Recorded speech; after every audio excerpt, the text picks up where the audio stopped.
नमस्कार और स्वागत है। आज हम भारत और अमेरिका के बीच जो हाल ही में ट्रेड डील हुई है उसकी इनसाइड स्टोरी समझने वाले हैं। मतलब बाहर से देखने में तो ये एक नॉर्मल सी ट्रेड डील लगती है, लेकिन इसके पीछे की जो कहानी है वो किसी थ्रिलर फिल्म से कम नहीं है। बिल्कुल। और ये कहानी तब और भी ज्यादा दिलचस्प हो जाती है जब विपक्ष ये आरोप लगाता है कि प्रधानमंत्री पर किसी तरह का दबाव था। हाँ, कि उन्हें ब्लैकमेल किया गया। सोशल मीडिया पर तो एप्स्टाइन फाइल्स को लेकर भी काफी चर्चा चल रही है। एग्जैक्टली। तो आज का हमारा मिशन यही है। क्या ये डील सच में किसी ब्लैकमेल का नतीजा है या इसके पीछे महीनों से एक डिप्लोमैटिक चेस गेम चल रहा था? क्या इसमें भारत के national security adviser Ajit Doval का कोई सीक्रेट रोल था और इन सब में डोनाल्ड ट्रंप के ईगो ने कितना बड़ा किरदार निभाया? ये सारे सवाल बहुत जरूरी हैं। हमारे पास जो सोर्सेज हैं वो इसी उतार चढ़ाव भरी कहानी को परत दर परत खोलते हैं। तो चलिए शुरू से शुरू करते हैं। इस टकराव की नींव आखिर पड़ी कहां से? देखिए, इसकी नींव पड़ी है एक बहुत पुराने असंतुलन में। एक समय था जब अमेरिका भारत का नंबर 1 ट्रेड पार्टनर हुआ करता था। हाँ, लेकिन ये जो रिश्ता था वो एक तरफा सा था। अमेरिका भारतीय सामान पर औसतन सिर्फ 3.3% टैरिफ लगाता था। ओके। जबकि भारत अमेरिकी सामान पर लगभग 17.5% का भारी भरकम टैरिफ वसूलता था। 17%? मतलब 5-6 गुना ज्यादा। ये तो बहुत ही बड़ा गैप है। बहुत बड़ा। पर ये सालों से चल रहा था, तो अचानक ही इतना बड़ा मुद्दा क्यों बन गया? ट्रंप की वजह से। बिल्कुल। ये मुद्दा इसलिए बना क्योंकि व्हाइट हाउस में डोनाल्ड ट्रंप आ गए थे। उनके लिए ये आंकड़े सिर्फ आंकड़े नहीं थे। ये एक कहानी थी कि कैसे दुनिया अमेरिका का फायदा उठा रही है, और भारत इस कहानी का एक बड़ा विलेन था। अच्छा। लेकिन ये बात सिर्फ एक आर्थिक मुद्दा न रहकर पर्सनल तब बनी जब सितंबर 2024 में एक खास घटना हुई। आप प्रधानमंत्री मोदी के क्वाड समिट वाले दौरे की बात कर रहे हैं। उस समय अमेरिका में चुनावी माहौल था। ट्रंप दोबारा उम्मीदवार थे। हाँ। और मुझे याद है उन्होंने पब्लिकली उम्मीद भी जताई थी कि मोदी उनसे मिलेंगे, जैसा हाउडी मोदी के टाइम हुआ था। हाँ, लेकिन इस बार हालात बहुत अलग थे। हाउडी मोदी के समय ट्रंप सिटिंग प्रेसिडेंट थे।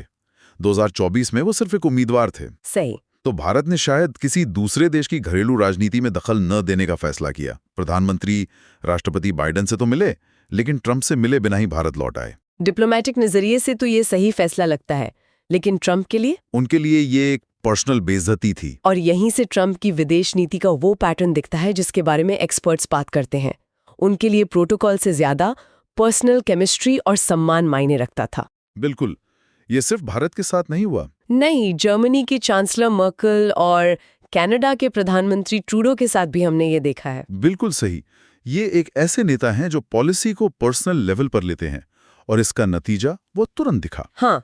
प्रधानमंत्री के भारत लौटने के सिर्फ 2 हफ्ते बाद ट्रंप ने ऐलान कर दिया कि अगर वो जीते तो भारत पर रेसिप्रोकल टैरिफ लगाकर रहेंगे। मतलब जितना टैरिफ तुम हम पे लगाओगे उतना ही हम तुम पे लगाएं। हाँ, बराबर का हिसाब। और ये सिर्फ एक चुनावी धमकी नहीं थी, उन्होंने इसे अपने make America great again campaign का सेंटरपीस बना लिया था। वो अपनी रैलियों में बाकायदा भारत का नाम लेकर कहते थे कि देखो कैसे ये देश अमेरिका को लूट रहा है, और इसी नैरेटिव पर वो चुनाव जीत भी गए। चुनाव जीतने के बाद तो उन्होंने वक्त जाया ही नहीं किया। नहीं, पहले मेक्सिको, फिर कनाडा और चीन पर टैरिफ की बौछार कर दी।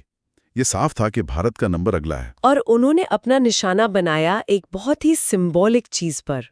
Harley Davidson. ये सिर्फ एक बाइक नहीं है, ये अमेरिकन मैन्युफैक्चरिंग पावर और कल्चर का एक बहुत बड़ा सिंबल है। बिल्कुल। तो इस पर लगने वाला हाई टैक्स उनके make America great again narrative के लिए एक परफेक्ट उदाहरण था। तो भारत ने क्या किया? भारत ने इस दबाव को समझा। 2025 के बजट में सरकार ने अमेरिकी बाइक्स पे इंपोर्ट ड्यूटी कम कर दी। अच्छा। ये एक तरह से शांति का पैगाम था कि देखिए, हम आपकी बात सुन रहे हैं, अब इस मामले को ज्यादा मत खींचिए। लेकिन ट्रंप पर इसका कोई असर नहीं हुआ होगा। कोई असर नहीं, बल्कि चीजें और बिगड़ गईं। फरवरी में जब प्रधानमंत्री मोदी उनसे मिलने अमेरिका पहुंचे तो वो मुलाकात बेहद तनावपूर्ण रही। आप सोचिए, प्रधानमंत्री के प्लेन के लैंड करने से कुछ ही घंटे पहले ट्रंप ने ऐलान कर दिया कि वो दुनिया के हर देश पर रेसिप्रोकल टैरिफ लगाएंगे। अरे बाप रे। और सबसे ज्यादा ऑकवर्ड मोमेंट तो तब आया जब दोनों नेता प्रेस के सामने थे। प्रधानमंत्री मोदी के ठीक बगल में खड़े होकर ट्रंप ने भारत को दुनिया का सबसे ज्यादा टैरिफ वसूलने वाला देश कह दिया। ये तो डिप्लोमेसी के हर नियम के खिलाफ है। ये तो सीधी सीधी बेइज्जती हुई। बिल्कुल। और इतना ही नहीं, उसी मीटिंग में उन्होंने भारत पर F-35 लड़ाकू विमान खरीदने का भी दबाव डाला, जिस पर भारत चुप रहा। तो कुल मिलाकर वो मुलाकात एक डिजास्टर थी। पूरी तरह से। इस तनाव के बाद भी पर्दे के पीछे बातचीत की कोशिशें चलती रहीं। अच्छा। ट्रंप के एक बहुत करीबी सहयोगी हैं, जेडी वेंस। वो ट्रेड डील पर बात करने के लिए भारत आए। लगा कि शायद अब कोई बीच का रास्ता निकलेगा। लेकिन फिर किस्मत ने एक और दांव खेला। हाँ, उसी दौरान पहलगाम में एक बड़ा आतंकी हमला हो गया। तो जाहिर है पूरे देश का ध्यान, सरकार का फोकस, सब कुछ उस तरफ चला गया। और ट्रेड डील की बातचीत ठंडे बस्ते में चली गई। जेडी वेंस की यात्रा का कोई नतीजा नहीं निकला और वो नाराज होकर वापस लौट गए। तो अब अमेरिका को लग रहा था कि भारत उन्हें गंभीरता से ले ही नहीं रहा। बिल्कुल। और फिर भारत ने उस हमले का बदला लिया, ऑपरेशन सिंदूर से, जिसके लिए पाकिस्तान को जिम्मेदार ठहराया गया। इसके बाद जब सीज फायर हुआ तो भारत ने ये साफ कर दिया कि इसमें अमेरिका की मध्यस्थता का कोई रोल नहीं है। हमने किसी को क्रेडिट नहीं लेने दिया। और ये बात ट्रंप के ईगो पर एक और चोट थी। हाँ, उन्हें लगा कि भारत न तो उनकी दोस्ती की कदर कर रहा है, न ही उनके दबदबे की, और यहाँ से उनका फोकस पूरी तरह बदल गया। मतलब अब ये लड़ाई सिर्फ टैरिफ की नहीं रही, अब ये लड़ाई प्रधानमंत्री मोदी की मजबूत नेता वाली छवि को टारगेट करने की बन गई। और इसका सबूत था उनका अगला कदम, जो बहुत ही चौंकाने वाला था। उन्होंने पाकिस्तान के आर्मी चीफ आसिम मुनीर को व्हाइट हाउस में दावत दे दी। क्या वही आसिम मुनीर जिन्हें वो पहले प्रतिबंध लगाने की धमकी दे रहे थे? वही। ये भारत के लिए एक सीधा और बहुत कड़ा संदेश था। ये एक क्लासिक ट्रंप मूव था, ये दिखाने की कोशिश कि अगर तुम मेरे दोस्त नहीं बनोगे तो मैं तुम्हारे दुश्मन से दोस्ती कर लूंगा। हाँ, ये डिप्लोमेटिक लेवरेज बनाने का एक बहुत ही आक्रामक तरीका था। रिश्तों में कड़वाहट अब खुलकर दुनिया के सामने थी। तो यहाँ से भारत के लिए करो या मरो वाली स्थिति बन गई। जब ट्रंप ने रूसी तेल खरीदने के मुद्दे पर भारत पर अतिरिक्त 25% टैरिफ लगा दिया तो भारत को समझ आ गया कि अब डिफेंसिव खेलने से काम नहीं चलेगा। बिल्कुल। और यहीं पर भारत ने एक ऐसा दांव खेला जिसकी उम्मीद ट्रंप प्रशासन को बिल्कुल भी नहीं थी। चीन वाला दांव। हाँ, प्रधानमंत्री मोदी ने चीन का एक अप्रत्याशित दौरा किया। उनकी चीनी राष्ट्रपति के साथ हाथ मिलाते हुए जो तस्वीर आई, उस तस्वीर ने वॉशिंगटन में खलबली मचा दी। जबरदस्त। ये तो एक जियोपॉलिटिकल बॉम्बशेल था। अमेरिका की सबसे बड़ी चिंता यही है कि भारत कहीं चीन के कैंप में न चला जाए, और इस एक तस्वीर ने उसी डर को हवा दे दी। हाँ, अचानक ट्रंप प्रशासन को यह एहसास हुआ कि वो भारत को इतना भी नहीं खींच सकते कि वो टूटकर दूसरी तरफ चला जाए।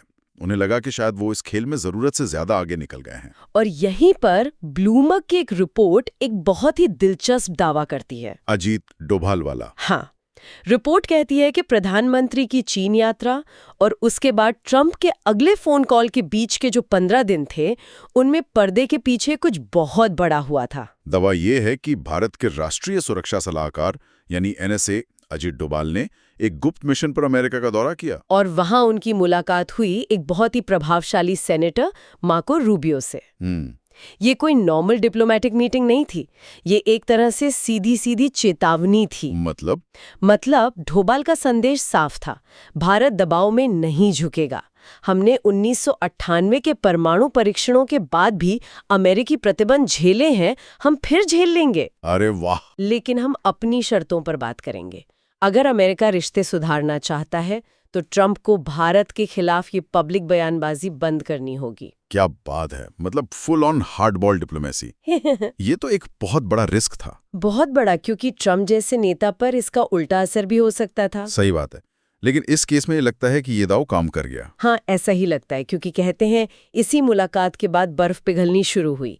17 सितंबर को ट्रंप ने प्रधानमंत्री मोदी को उनके जन्मदिन पर फोन किया। अच्छा। ये पहला संकेत था कि हवा का रुख बदल रहा है, और उस साल के अंत तक दोनों नेताओं के बीच 4 बार बातचीत हुई। तो डिप्लोमेसी का पहिया जो जाम हो गया था वो फिर से घूमने लगा। हाँ, इसके बाद चीजें तेजी से पटरी पर आईं।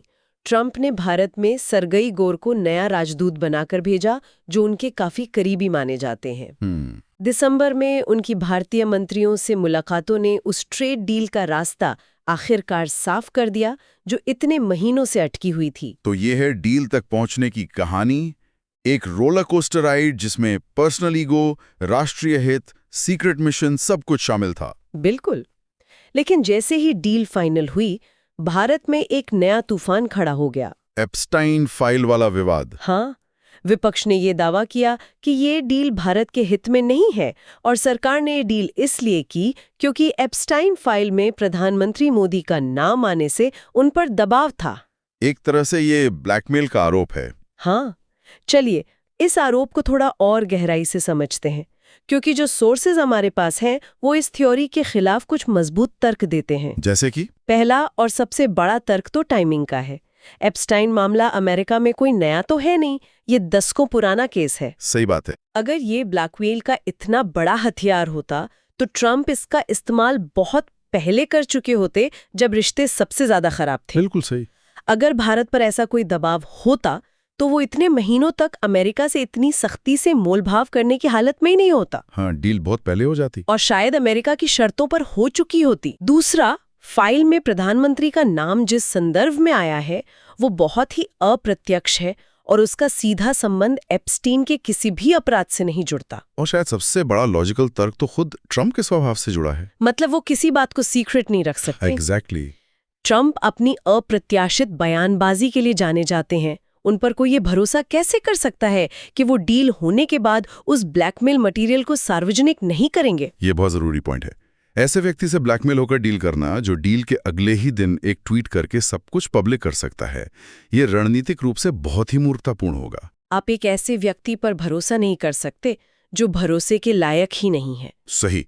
इसलिए ये कहना कि इस एक फाइल की वजह से भारत ने अपनी पूरी व्यापार नीति पर यू टर्न ले लिया, ये कहानी के उन तमाम हिस्सों को नजरअंदाज करना है जिनकी हमने अभी बात की। तो इस पूरी कहानी को समझने के बाद मेरे मन में एक बड़ा सवाल उठता है, ये हमें आज की दुनिया की डिप्लोमेसी के बारे में क्या सिखाती है? ये हमें सिखाता है कि इंटरनेशनल रिलेशंस अब सिर्फ किताबों के नियमों और आर्थिक सिद्धांतों पर नहीं चलते। खासकर जब दुनिया में ट्रंप जैसे स्ट्रॉन्गमैन नेताओं का दौर हो तो रिश्ते बहुत ज्यादा व्यक्तिगत हो जाते हैं। एक फोन कॉल, एक मुलाकात न होना, एक ट्वीट, ये सब चीजें महीनों की कूटनीतिक मेहनत पर पानी फेर सकती हैं। बिल्कुल। मतलब अब देशों के रिश्ते नेताओं के पर्सनल रिश्तों का आईना बन गए हैं। एक छोटी सी मुलाकात न होने पर दो बड़े लोकतंत्रों के बीच ट्रेड वॉर छिड़ सकती है और एक सीक्रेट डिप्लोमेटिक मिशन उस पूरी जंग को रोक भी सकता है। ये वाकई हैरान करने वाला है। ये आज की हकीकत है। ये दिखाता है कि कूटनीति अब कितनी नाजुक और अप्रत्याशित हो गई है, जहां एक नेता का ईगो देश के आर्थिक हितों पर भारी पड़ सकता है। तो फिर ये हमें उस आखिरी सवाल पे लाता है जो हमें हमारे श्रोताओं के लिए छोड़ना चाहिए। ये जो ट्रेड डील हुई है, क्या ये एक स्थिर और लंबी साझेदारी की शुरुआत है या ये सिर्फ एक अस्थायी समझौता है, एक ट्रूस है जो भविष्य में किसी एक नेता की नाराजगी या एक ट्वीट से फिर पटरी से उतर सकता है? और इससे जुड़ा एक और बड़ा सवाल, ऐसे व्यक्तिगत नेतृत्व के दौर में जहां नेताओं की छवि और उनका अहंकार सब कुछ तय करने लगता है, वहां कूटनीति का असली मतलब क्या रह जाता है? क्या डिप्लोमैट्स अब देशों के हितों की रक्षा कर रहे हैं या सिर्फ अपने नेताओं के ईगो को संभालने का काम कर रहे हैं? ये एक ऐसा सवाल है जिसका जवाब भविष्य ही देगा।